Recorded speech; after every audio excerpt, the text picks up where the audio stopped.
The following video presentation is provided by the Bus and Motor Coach Industry Foundation, powered by UMA. It was recorded on November 21st. Go to uma.org to learn more. Welcome Regions 1, 2, and 3 to today's UMA Town Hall meeting, and thank you for joining us. My name is Bethany Schubert. I am from Schubert Bus Service here in central Minnesota, and I'm currently the Vice President of the company. Hi everyone, I will be your other host today, and I work for Champion Coach in Region 2, the Director of Safety and Risk Management. And this next slide has all of your elected board of directors, and all of our detailed contact information can be found on the UMA website, as well as a lovely picture of us as well if you have never seen anyone or like to get familiar. Yes, and just so you all know, all UMA directors are elected by you, the UMA members, so we are accountable to you.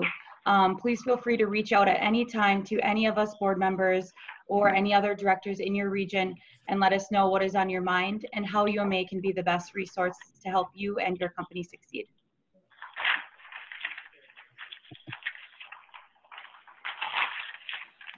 And today we have Gian Marshall with FMCSA here to discuss the Drug and Alcohol Clearinghouse and what you need to know before its effect in January 2020.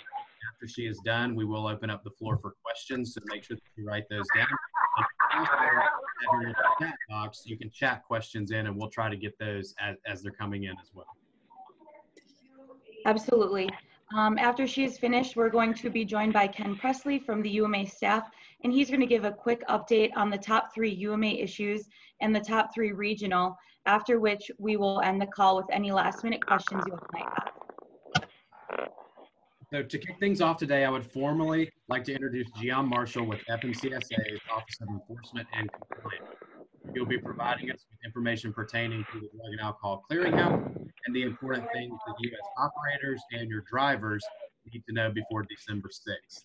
So there's a lot of big steps going on here with the ELD transition, and this is another step in December. So every question, make sure you ask. I'd like to go ahead and get the presentation started. So Gian, you've got the floor.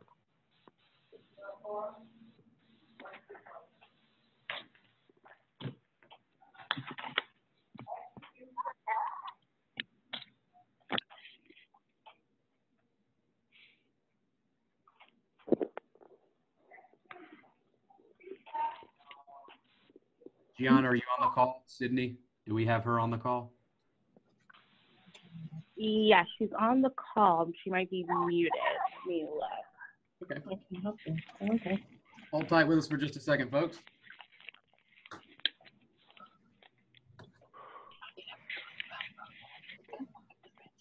Yeah, she's definitely on the call.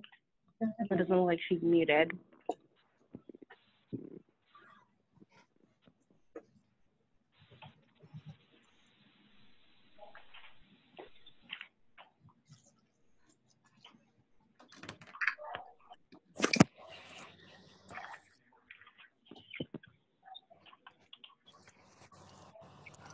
Let me just chat her really quick. No problem. And while we're waiting for a few seconds to get her back on, everybody remember that the final ELD. Can you hear me? Is that her? Do we have her? Hello? Can you hear me? Gian, is that you? It is. So I ended up connecting by my computer. So this is a little gooey for me, so I'm so sorry. No problem. You've got the floor and we're ready to go. Okay, so let me try. Okay. Thank you everybody for having me. I'm excited to talk about the Drug and Alcohol Clearinghouse.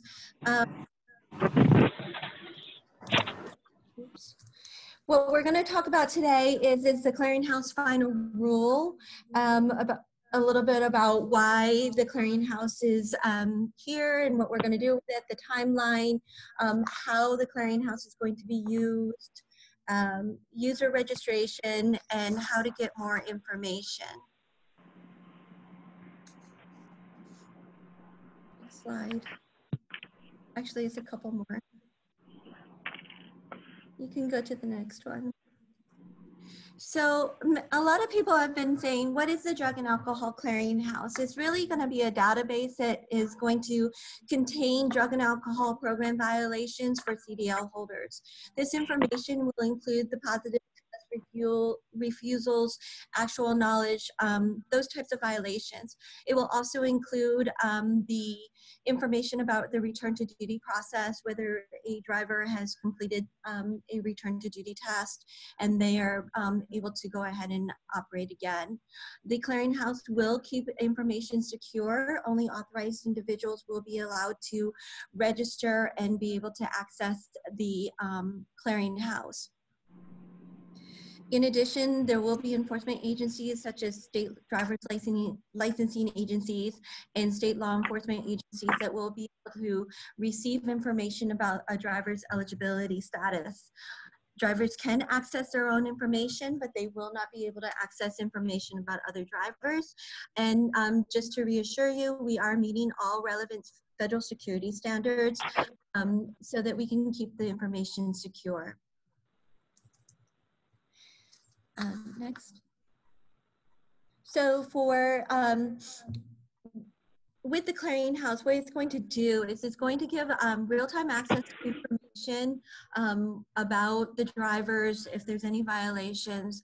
As you know, a very common situation is that somebody will have a driver's license in one state, they'll relocate and try to get a license in another state.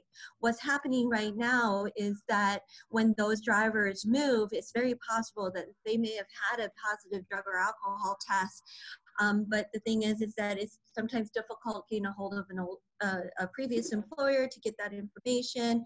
So a new company might hire that driver unknowing where the driver had a violation, and so they're able to operate. What the clearinghouses do is provide that real-time access to the information so that only drivers who are authorized to operate will be able to go ahead and stay on the roads. It's going to make it easier for those employers to meet the pre-employment investigation obligations, and it's also going to provide more insight for FMCSA about carrier compliance. This is all going to lead to safer roadways. And then just to go ahead and talk next about the clearinghouse final rule. FMCSA is just not sitting around thinking of different things that we can implement and do that might make things a little difficult for the industry. The clearinghouse was mandated by Congress, and we published a final rule in December of 2016. It did identify January 6, 2020 as the mandatory implementation date. The clearinghouse final rule may not be the most exciting read that you have, but the thing is that there's a lot of good information about the requirements, people's responsibilities, so it would be beneficial if you took some time to read through the clearinghouse final rule. Next is the timeline. In March of 2019, this year, we did go ahead and launch the clearinghouse. Mainly for informational purposes, start to get the word out that the clearinghouse was coming. And you can subscribe for email updates. We have a lot of people on the subscriber list already, but you can still go ahead and subscribe now. And then every time we update the website or new information is being shared, we do send an email out through the subscriber list. In October, we did open up the clearinghouse for registration, and this is where you're going to create your user account ahead of time. This allows you to be able to make sure, like on the driver's part, that their license is validated and everything is current. On the employer's part, that their company information is there. You can buy query plans, set up an assistant, designate your consortium third-party administrators, those kind of things. And then in January, when we do implement and launch with fully operational, you'll be ready to go with mandatory reporting, and then you'll be able to do the electronic queries of the Clearinghouse to find out if there's driver violation information or violations information in the Clearinghouse. Just to go ahead and let you know that both electronic and manual queries will be required for the first 3 years of the Clearinghouse. And the reason for that is because we won't have any data in the Clearinghouse on January 6, 2020. We're only allowing violations that have occurred on January 6, 2020 and later to be entered into the Clearinghouse. But good news is that in January 2023, 3 years after implementation, we'll have 3 years worth of data, and only the electronic queries will be required. Who's going to be required to use the Clearinghouse? I think I mentioned earlier, those are drivers who hold a commercial driver's license or a commercial learner's permit, employers of those CDL drivers who operate a CMV, the consortium regarding administrative medical review officers, the substance abuse professionals, and state driver's licensing agencies. Next. I want to go ahead and touch highly on registration. You can go to this website, theclearinghouse.fmcsa.dot.gov. This is our homepage that you actually see on your screen, and you would just click on the yellow register button.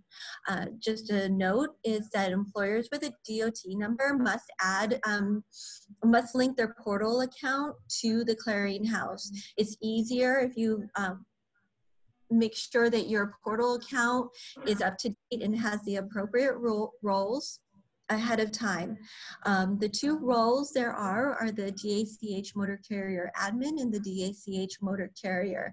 The admin one is for, has full functionality, which includes designating a CTPA, whereas the motor carrier role, straight motor carrier role, is the assistant role, and you're not able to designate a TPA, but you're able to go ahead and report query and purchase query plans for the employer.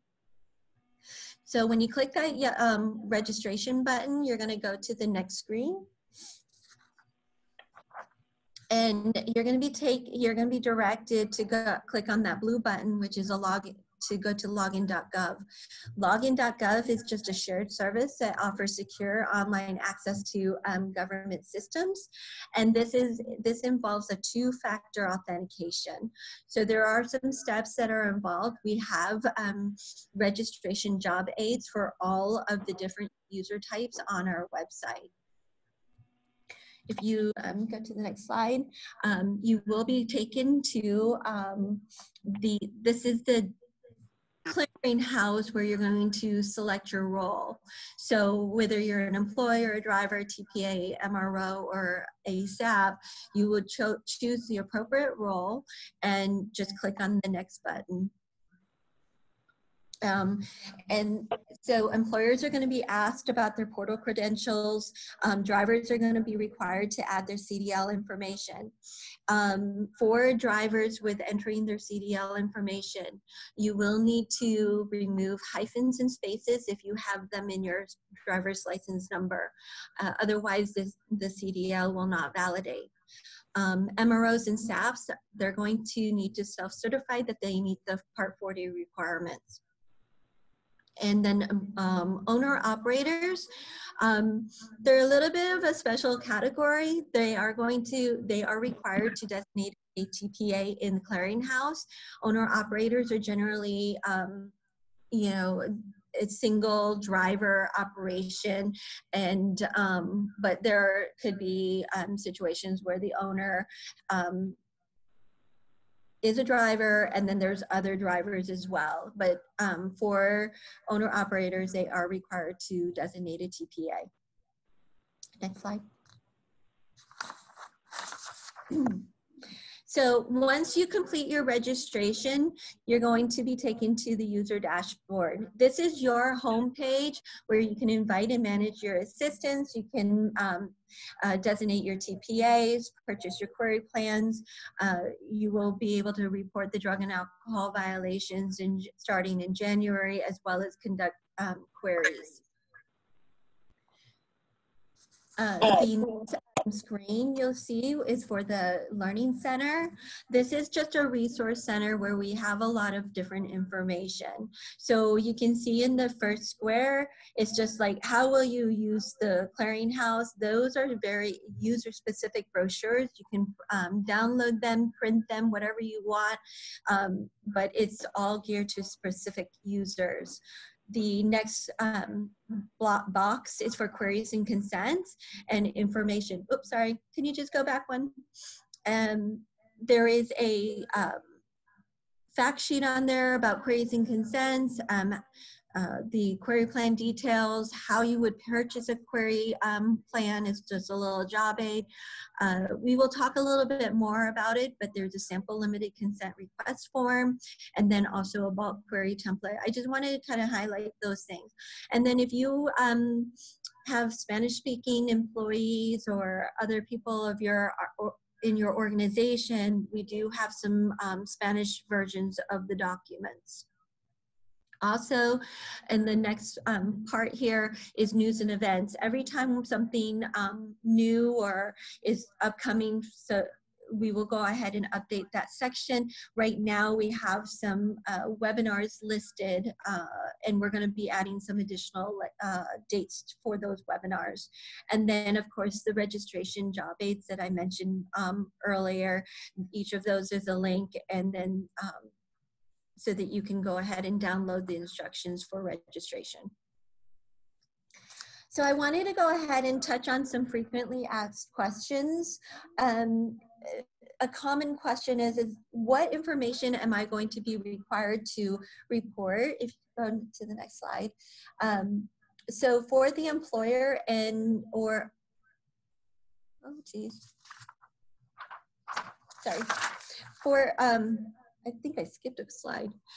Recording violation information, sorry. This is just a quick screen to show you that if an employer or their designated TPA is reporting violation information, this is what the screen would look like. You would just go ahead and click in the radio button for the specific type of violation, and then click the next button. And then you're gonna be asked for various pieces of information on the type of violation it is. If it's something like a refusal or actual knowledge, there will be additional information that you will need to provide, as well as documentation that needs to be provided. Okay, so the next slide. So what kind of violations are people required to report? So for the employer or the designated TPA, it will be an alcohol confirmation test with a concentration of 0.04 or higher, the refusal to test for alcohol, and then refusal to test for drugs or controlled substances. And this one in particular is not requiring a determination by the MRO. So this is not a violation that the MRO would report, but rather the employer. And then of course, actual knowledge. And this is if the driver has used alcohol or on duty within 4 hours of coming on duty, and then also post-accident. And it will also for controlled substances as well.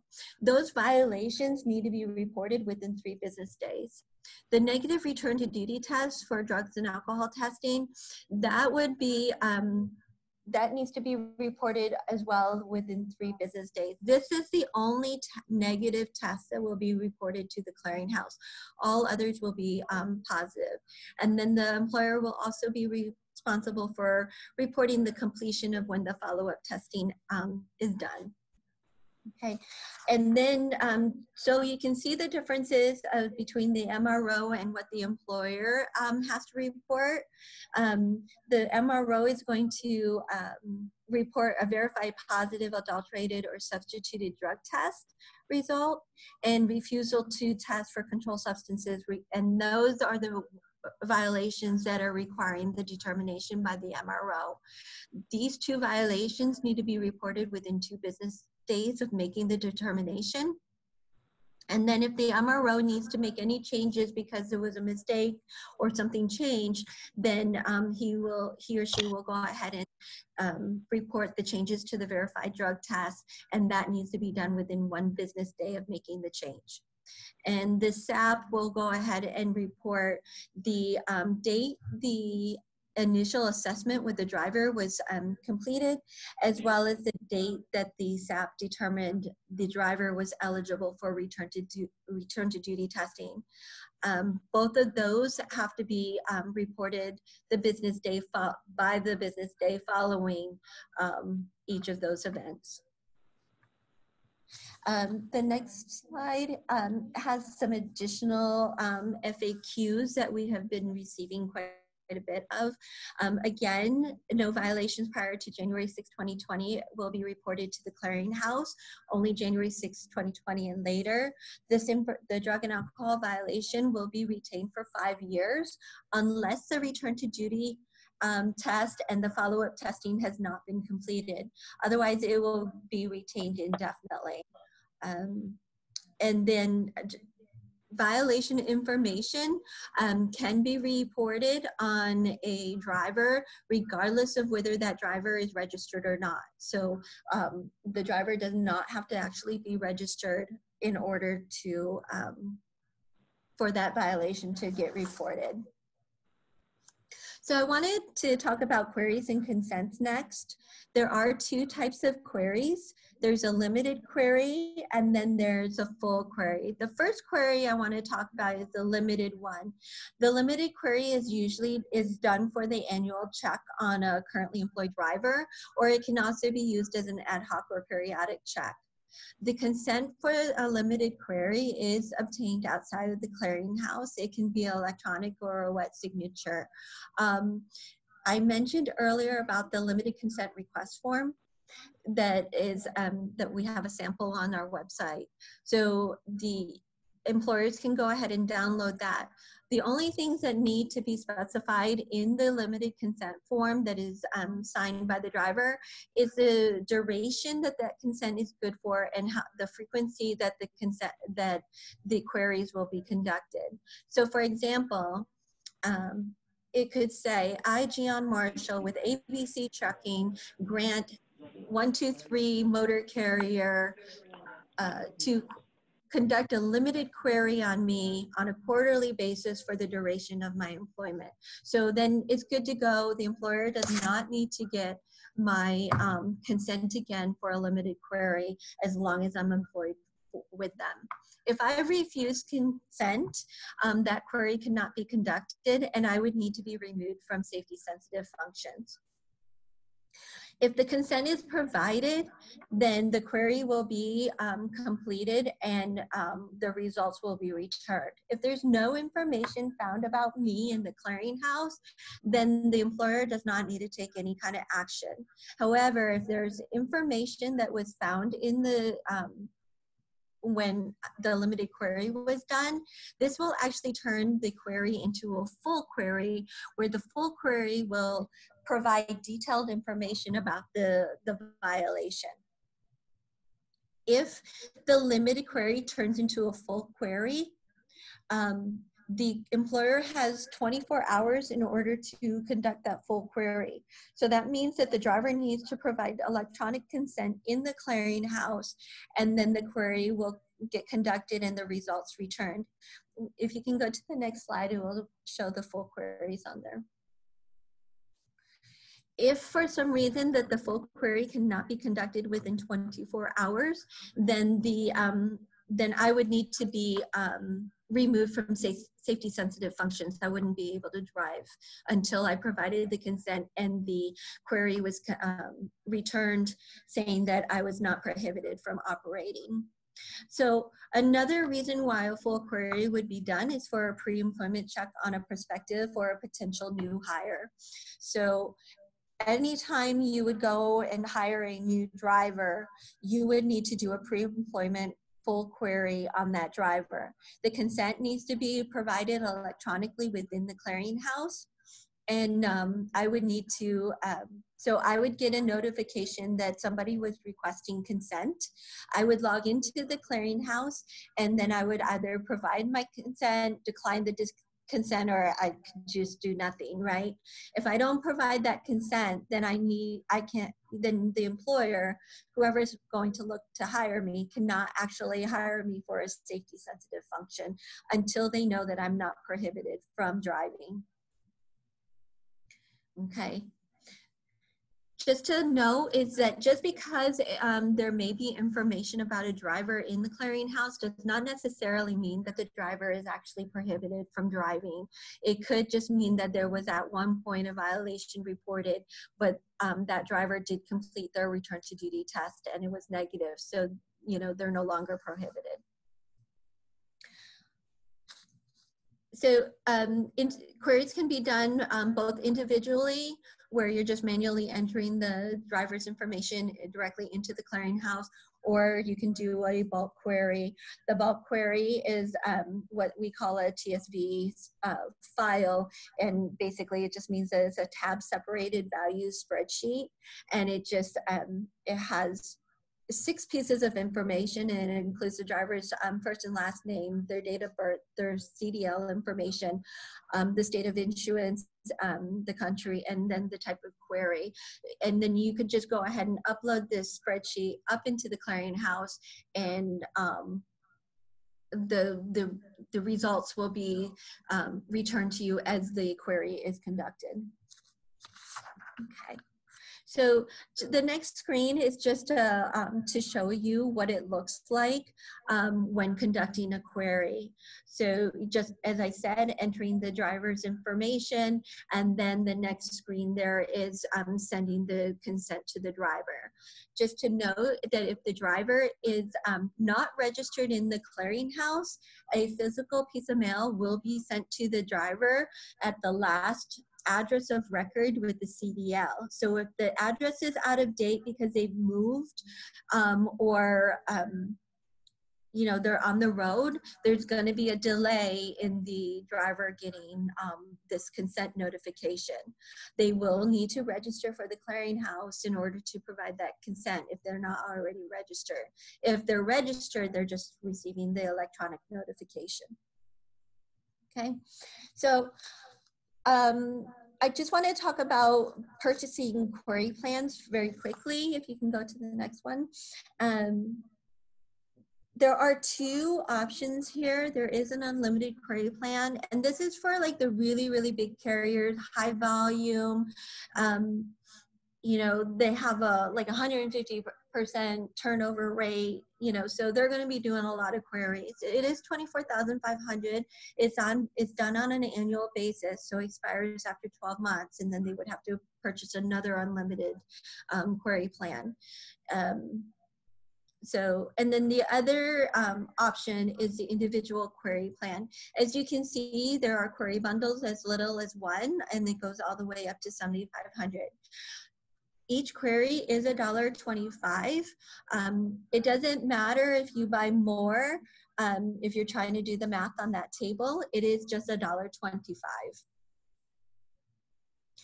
The bundles are customized to meet your business needs. So if you have an operation that's only like, you know, you have about 100 drivers, well then the best thing would be, probably the recommended option is to buy 100, and then if you are hiring additional new people, or you have you're losing folks and then replacing them, you could always go ahead and buy another bundle, and you can buy them, you don't have to wait until they're all gone before you buy them. The queries never expire, so unlike the unlimited one, the individual bundles, they won't expire. So if you buy 500 but you only use 300, the 200 remaining will carry over until through the next year until you use them. Okay, next slide. This is just a screen of what it looks like when you purchase a query plan. A couple things to point out: the methods of payment that we are accepting is an electronic funds transfer from bank account, credit card, which is all the major credit cards, debit card, and then what we call the digital wallet, like Amazon Pay or PayPal. Just so you know, Amazon and PayPal does limit their transactions to $10,000 per, which means that it can't exceed a $10,000 limit. And so if you are looking at buying a unlimited subscription, then you would need to use one of the other payment methods in order to purchase that, not use Amazon or PayPal. All right. And next, so a lot of people ask, well, what happens if if information about a driver gets reported and it's not right, if it's not correct, what can the driver do? We do have a petition. The driver can submit a petition through our data queue system. They will complete a form, provide documentation, and then submit it to us for review. We will go ahead and review that petition, and then we will notify the driver if we're going to remove it, retain it, or correct or modify any of the information in the clearinghouse, and then also provide the reason for that decision. If the driver believes that the decision was made in error, then he can go ahead and submit a request for an administrative review. This is just a review by a senior person in FMCSA. They will also, so in order to submit this petition, they will need to provide an explanation as to why FMCSA made an error in the original decision.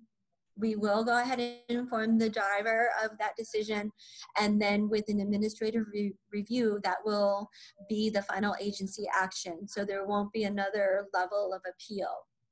And just to let you know, with just the regular petition, FMCSA has 45 days to provide a response. However, if the driver indicates that the inaccurate information is preventing him from operating, then he or she can request an expedited review.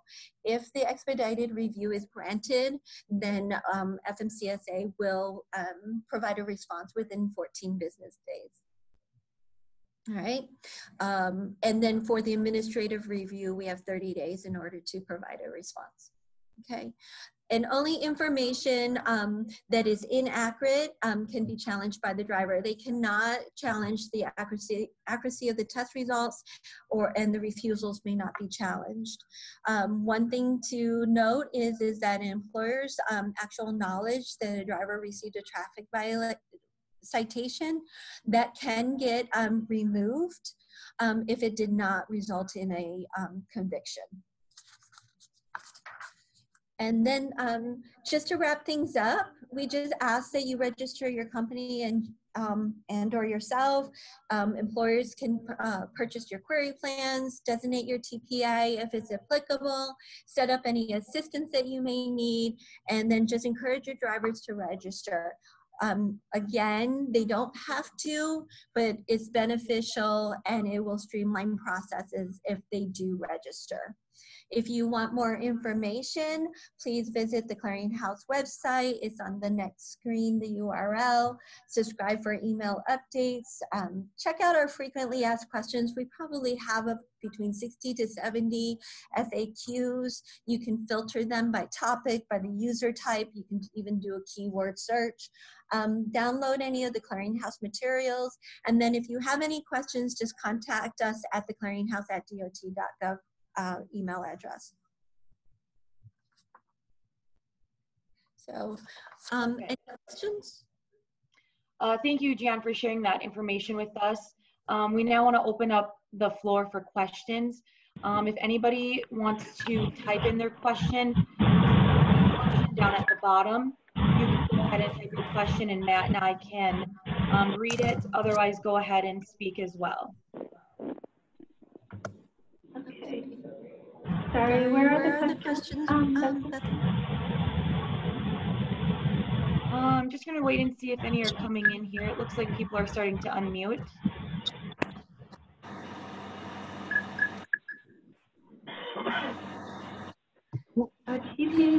For drug testing or take it out of the house.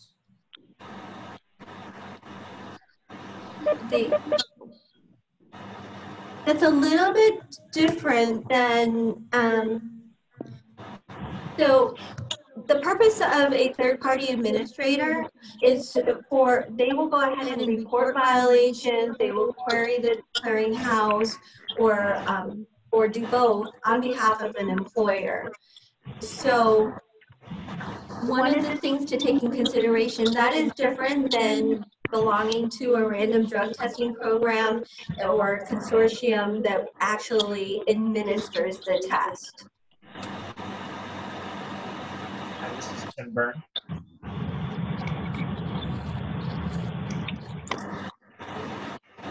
Hello? I'm sorry, I couldn't hear you. Yeah, so my question regarding the TPAs is, for instance, we currently run the consortium ourselves. We run a random list of our employees as to who's going to get drug tested, and then we send them in ourselves to our, essentially to Concentra for the drug testing. But earlier I thought I heard you said that a TPA is required to be registered.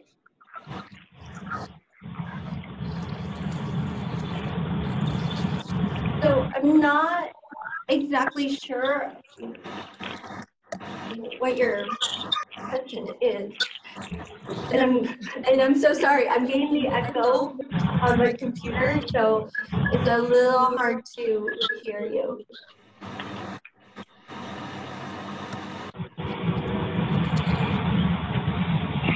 So I think the best thing to do might be, if you're not speaking, just mute yourself, because there are a lot of people on the call right now. I think that's why we're getting echoes. So we're gonna have Gian unmuted, and then once you're ready to ask a question, then we'll unmute you as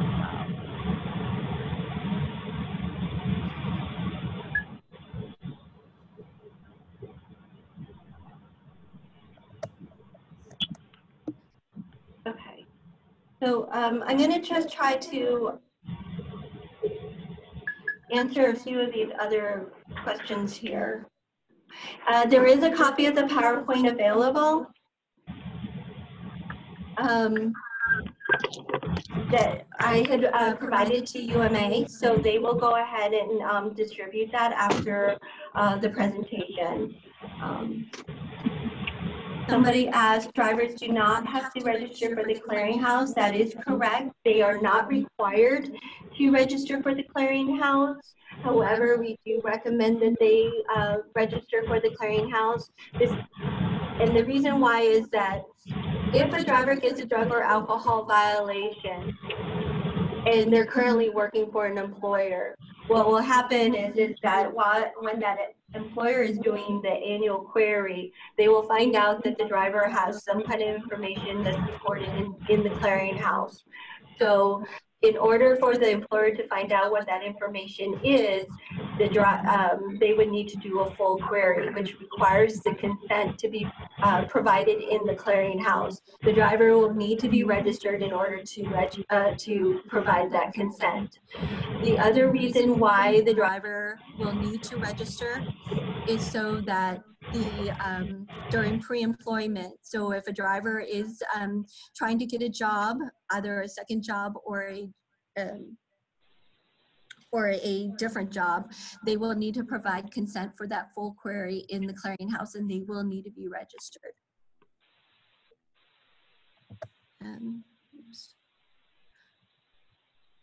Are we required to conduct partial queries annually on employers? Well, there's no partial queries. I think maybe you're asking if a limited turns into a full, are you required to have to do the full? You're not. You can make the decision to not do one if a limited returns that there is information. However, you're not going to know what that information is, and I think I mentioned earlier that you won't know if they're actually prohibited from operating or not unless you do the full query. Will existing drivers be subject to a full query or just a limited query once the Clearinghouse opens? So for all current employees of an employer, you will need to do a limited query, which is for the annual requirement. And then for a full query, that's for pre-employment. So it doesn't necessarily mean that you can do a full query on existing employees if you want to. will drivers be notified by MVC that they need to register? So the PLAs, the Clearinghouse is a federal requirement. So although the state driver's licensing agencies are aware of the Clearinghouse, they're not obligated to share information about the Clearinghouse. So we have been doing outreach to, all the impacted parties. And so, in our partnership, we ask that people share the information as they are aware of it.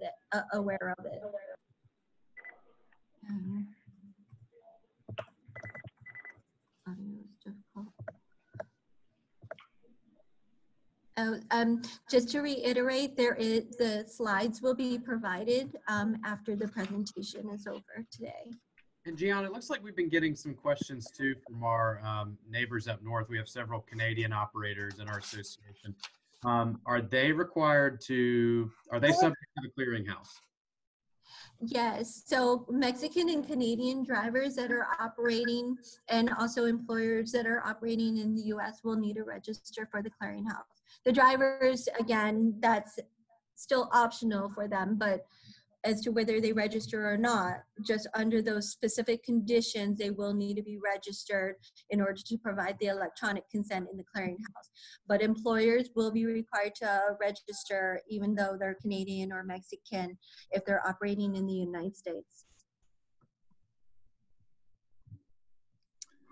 I have to run an inquiry. Gianna, what happens if you do a pre-employment screen and you also send a request to a previous employer, and when you do the query, nothing comes up, but the previous employer reports to you that they had been terminated because of a positive drug test?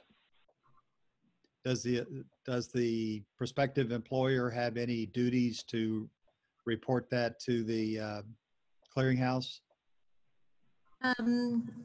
Are you saying, it depends on when that actually occurred. So if so right now, say it's January and they find out that the driver had a violation, but it wasn't reported.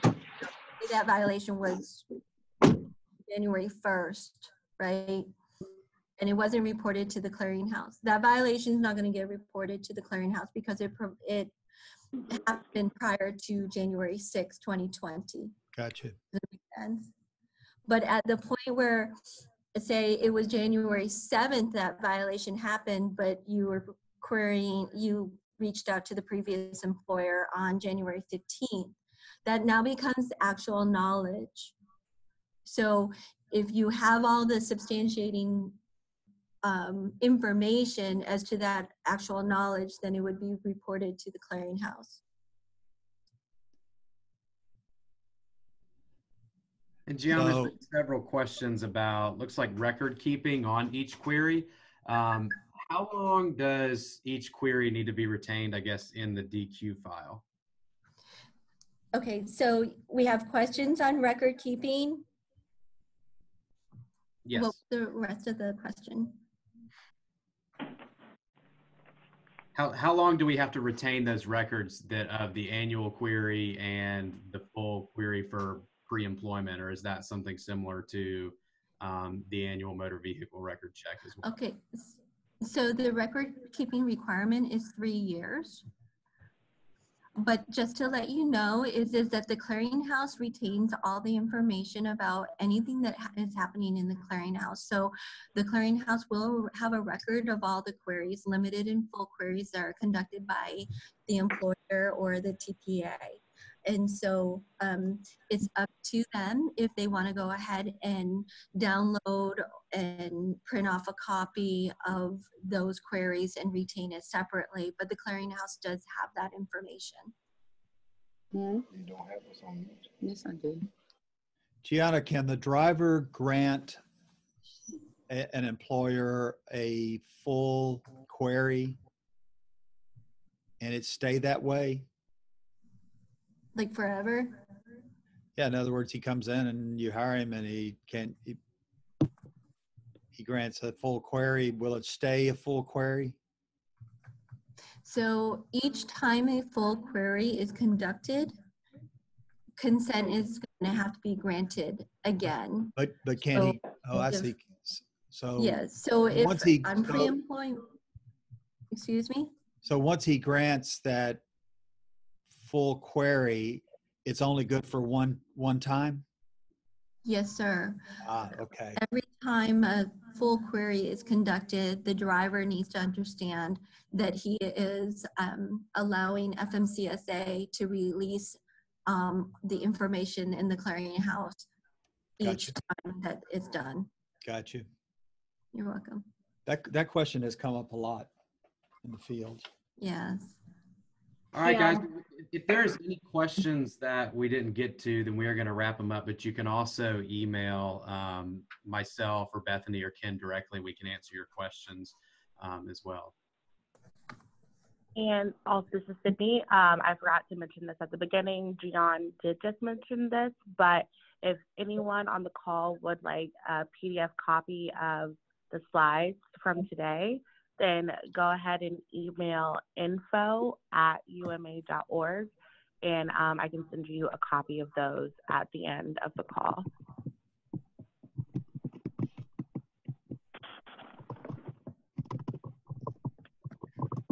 Thank you. Thank you, Gianna.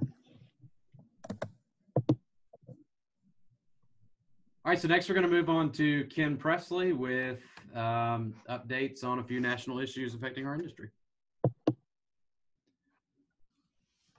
Just a few. We have a limited amount of time, but I wanted to touch on just a couple. There's about 24 bills that we're monitoring right now that are really put forth to be included in a surface transportation reauthorization bill. That bill comes up next September of next year. So the next few months, we're going to see a lot of bills floating around and a lot of jostling. Two bills that were introduced that are of particular concern really pertains to property carriers, but here's the concern. Both of these bills propose to raise the limits of property carriers, long-haul trucking, perilously close to our 5 million. One is a little over 4.5 million, and then one's a little over 4.9 million, as you can see. And these both are connected with medical inflation. One would adjust annually, and one would adjust every 5 years. Much of our concern is that if this was to pass, then they would use it as leverage to increase the limits on passenger carriers. And in fact, we're actually a little surprised that we haven't seen any legislation yet. So we are monitoring that close. I don't bring it up to worry you unnecessarily, but you do need to monitor it closely. Insurance premiums have been spiking here recently, and it needs to play into your future business decisions. So watch for bus and motor coach news and legislative and regulatory updates. We'll try to keep you posted on where we think this is headed. Next slide.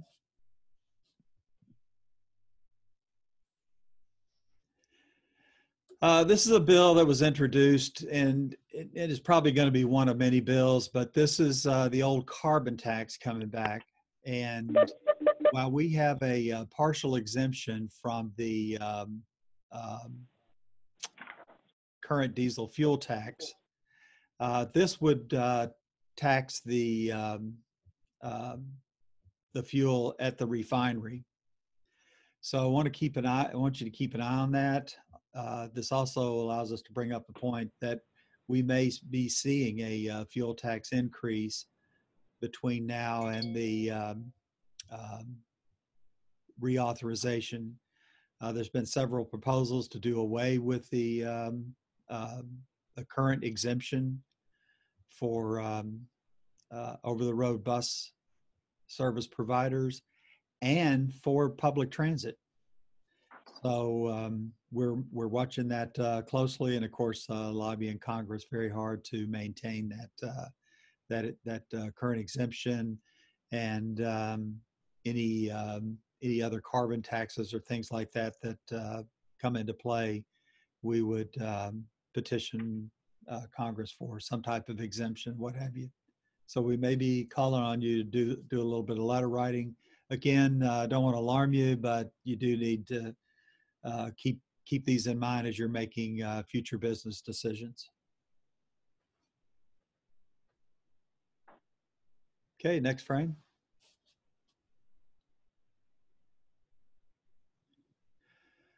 As most of you probably know by now, the lease interchange rule was in fact modified or amended, and it pretty much follows the business practice that we have always had in the past. I do want you to take a look at that. There is some requirements to go into a lease. There is a requirement to go into a lease if your arrangement goes over 30 days. So if you have something that comes up that's going to be longer than 30 days, you need to refer to the rule or just give me a call. But for the most part, it's going to be business as usual, or just like we've always done. Okay, next frame. A couple of things before us that FMCSA is considering is, as you know, we currently can operate within a local radius of 100 miles without using a logbook. And FMCSA has suggested that be expanded to 150 miles. So this may be good news for some operators, particularly if you have equipment that you don't operate over 150 miles. You may not have to put electronic logging devices and what have you in those vehicles. So watch for that. They're also considering revising the definition of adverse conditions. That would be positive, or hopefully positive, as right now it's very, very restrictive. It almost has to be snow or ice to be considered adverse conditions. The National Park Service, in your future plans, as you're starting to book spring trips, watch for changes there. Right now, the proposal has not changed. The commercial use authorization is going to be deployed April 1, 2020. And we're working diligently trying to get charter buses exempt from that. Technically, charter buses by federal rules are exempt from that. However, the Park Service has given the discretion to park superintendents, and many of those, particularly the parks out west, are exercising the discretion to impose the CUA fee on charter buses. So watch for updates on that, but as you're pricing those trips out west, keep that in mind. Next frame.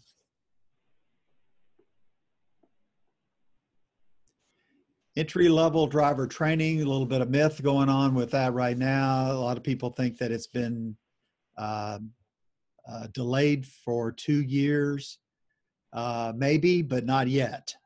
The states have notified FMCSA that they're not ready to receive the certificates of theory and behind the wheel training. However, that has not been granted. There has been some request to suspend the whole thing for 2 years, but at this time, nothing has been changed on that. And so the new entrant driver thing is basically intact. And for now, you need to plan as such. Next frame. There's several petitions that could affect the whole industry. San Francisco International Airport inspects buses, charges a fee, and requires a permit. We have permission. We have petitioned along with ABA, FMCSA, to issue a federal preemption and step in and join them from pursuing these inspections and permits. We're currently awaiting a decision on that. City of Chicago requires a permit from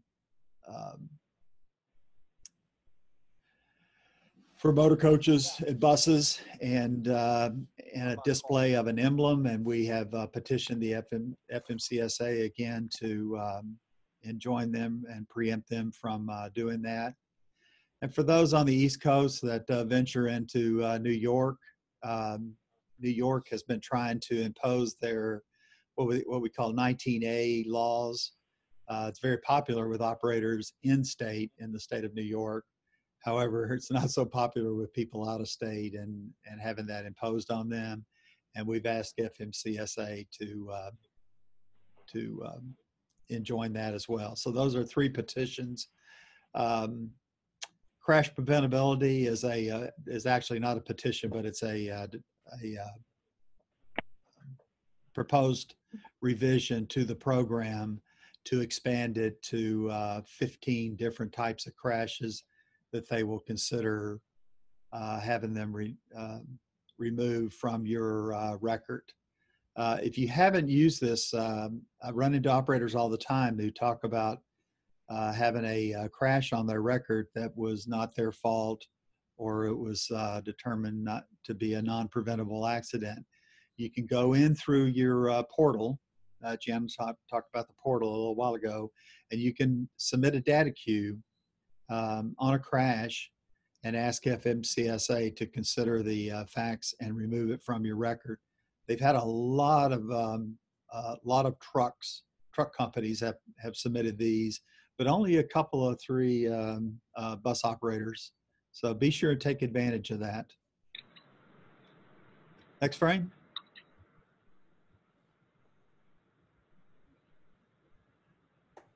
All right, we're coming into the holiday season, and for the folks on the eastern side of the Mississippi, you probably have some trips venturing into New York City.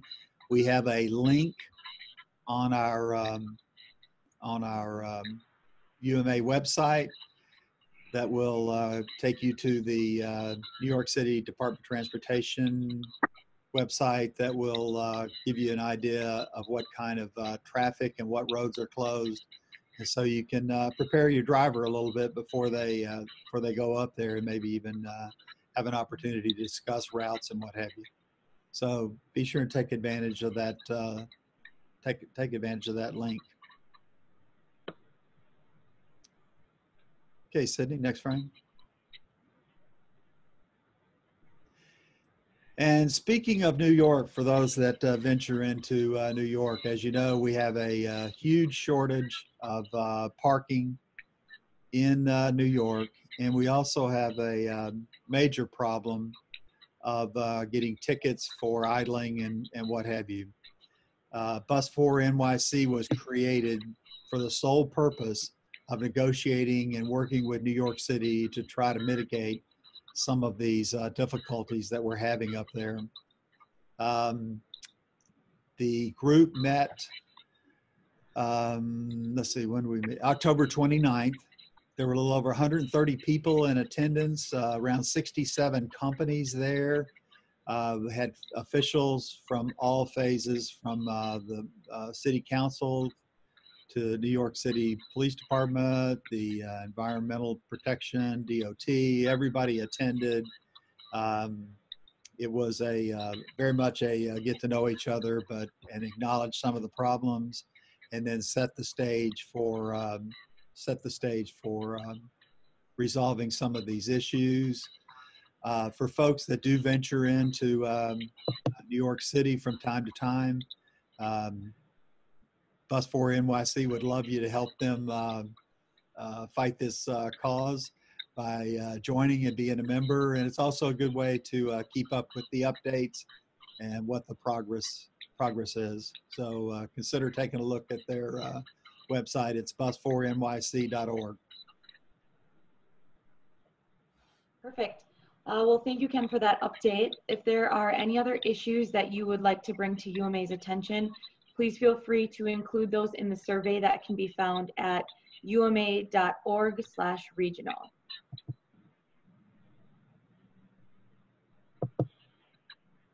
And then I just wanted to thank you all for joining us on today's town hall meeting. We hope that you leave with some valuable information. As Matt said earlier, if you do have any questions, feel free to reach out to him or I, and we can help get your questions answered and maybe get some Q&As back to the membership somehow. Please let us know your ideas and how we did today and how UMA can better serve you through the survey, as I just said, at uma.org/regional. As a reminder, we will also be hosting regional town hall meetings at the 2020 Expo in Nashville. And there's only a few days left to register for, I guess about 2 weeks to register for the Safety Management Seminar in Washington, D.C. If you haven't done that, I highly recommend, but there should still be some seats available. And then also member pricing for Expo will be increasing on November 25th. So if you haven't registered, make sure that you go ahead and do that. And you can head over to the UMA website or contact any of the UMA staff to get registered. And we're going to have a ton of vendors, ton of events. So I highly recommend it. And we look forward to seeing you in Nashville.